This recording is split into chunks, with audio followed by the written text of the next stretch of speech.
La toute première chose qui s'impose à nous quand nous étudions la vie de David est la suivante. Le propre de l'onction, ce qui la caractérise, c'est qu'elle met absolument de côté les ressources naturelles de l'individu.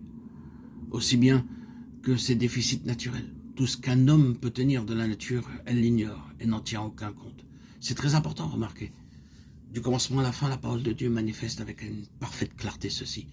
C'est que du moment où l'onction intervient dans une existence, tout ce à quoi nous assistons par la suite vient de Dieu et rien de l'homme. C'est là une condition sine qua non de l'onction.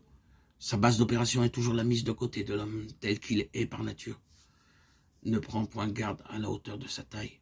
L'Éternel ne considère pas ce que l'homme considère. L'homme regarde ce qui frappe les yeux, mais l'Éternel regarde au cœur. Bien loin, là-bas, tandis que David gardait ses brebis, Dieu lisait dans son cœur. Il choisit David, son serviteur, et le tira des bergeries. Psaume 118, 110. Ce n'est pas à cause de ce qu'un homme peut être en lui-même que l'onction intervient. C'est au contraire en vertu du principe que tout doit venir de Dieu. Il vous est facile de vérifier la chose par un examen général des Écritures. Prenez le Seigneur Jésus, par exemple. Il ne reçut l'onction dont il avait besoin pour son ministère qu'après être descendu dans les eaux du Jourdain.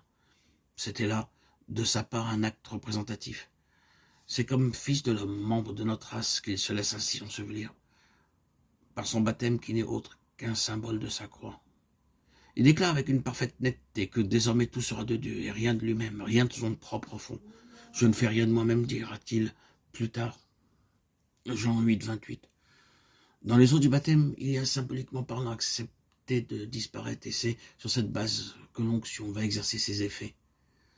C'est quand Ananias lui a imposé les mains que Saül, à son arrivée à Damas, reçut le Saint-Esprit. Il passe en même temps par les eaux du baptême et il est clair que c'est dans ces circonstances-là que le Saint-Esprit lui est donné. Mais la manifestation de son onction ne devrait apparaître que plus tard. C'est probablement quand il reçut l'Esprit qu'il reçut en même temps l'onction pour son œuvre à venir.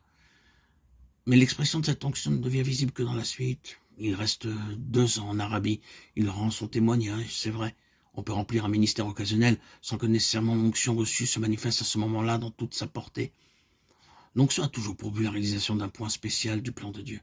C'est en vue de cet objectif spécial que l'instrument est choisi et que l'onction est donnée. Or, pour bénéficier de l'onction dans sa plénitude, il est indispensable qu'auparavant, tout ce qui est de nous-mêmes ait été mis de côté.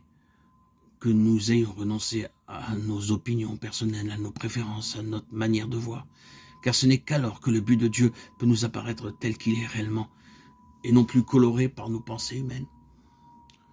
Si Saül reçut l'onction à Damas, en même temps qu'il reçut l'Esprit, il faut remarquer que son séjour en Arabie représente, abstraction faite de son premier témoignage à Damas, une période de silence relatif de 2 années à laquelle il faut ajouter au moins 1 année qu'il passa avec l'assemblée d'Antioche.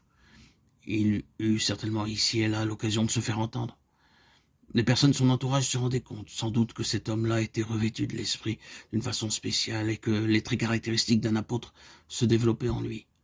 Ce ne fut pourtant qu'au bout de 3 ans en tout que le Saint-Esprit dit « Mettez-moi à part Barnabas et Saül pour l'œuvre à laquelle je les ai appelés. » Alors seulement on leur imposa les mains et on les laissa partir.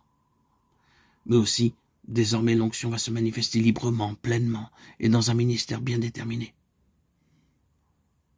C'est cela que Saül a attendu.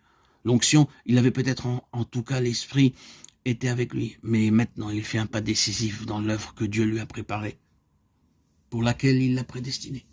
Il faut que les choses atteignent ce point-là pour que l'onction puisse se manifester dans toute sa puissance.